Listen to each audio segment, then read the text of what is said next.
Now the serpent was more subtle than any beast of the field, which the Lord God had made.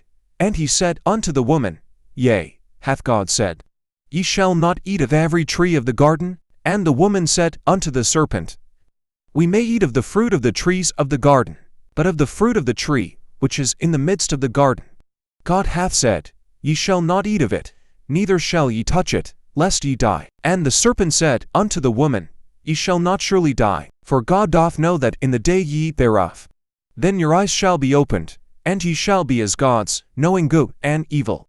And when the woman saw that the tree was good for food, and that it was pleasant to the eyes, and a tree to be desired to make one wise, she took of the fruit thereof, and did eat, and gave also unto her husband with her, and he did eat. And the eyes of them both were opened, and they knew that they were naked, and they sewed fig leaves together, and made themselves aprons. And they heard the voice of the Lord God, walking in the garden in the cool of the day. And Adam and his wife hid themselves from the presence of the Lord God amongst the trees of the garden. And the Lord God called unto Adam, and said unto him, Where art thou? And he said, I heard thy voice in the garden, and I was afraid, because I was naked, and I hid myself. And he said, Who told thee that thou wast naked?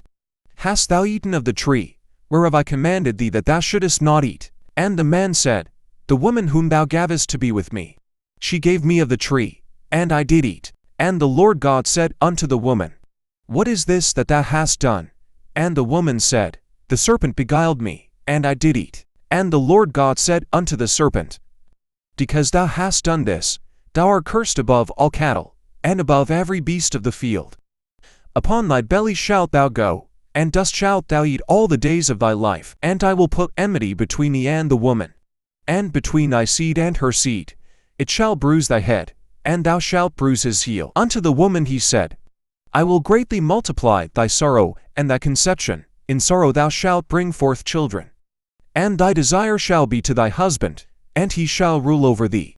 And unto Adam he said, Because thou hast hearkened unto the voice of thy wife, and hast eaten of the tree, of which I commanded thee, saying, Thou shalt not eat of it, cursed is the ground for thy sake, in sorrow shalt thou eat of it all the days of thy life, thorns also and thistles shall it bring forth to thee. And thou shalt eat the herb of the field. In the sweat of thy face shalt thou eat bread, till thou return unto the ground, for out of it wast thou taken. For dust thou art, and unto dust shalt thou return. And Adam called his wife's name Eve, because she was the mother of all living. Unto Adam also and to his wife did the Lord God make coats of skins, and clothe them. And the Lord God said, Behold, the man is become as one of us, to know good and evil. And now, lest he put forth his hand, and take also the tree of life, and eat, and live forever. Therefore, the Lord God sent him forth from the Garden of Eden, to till the ground from whence he was taken. So he drove out the man.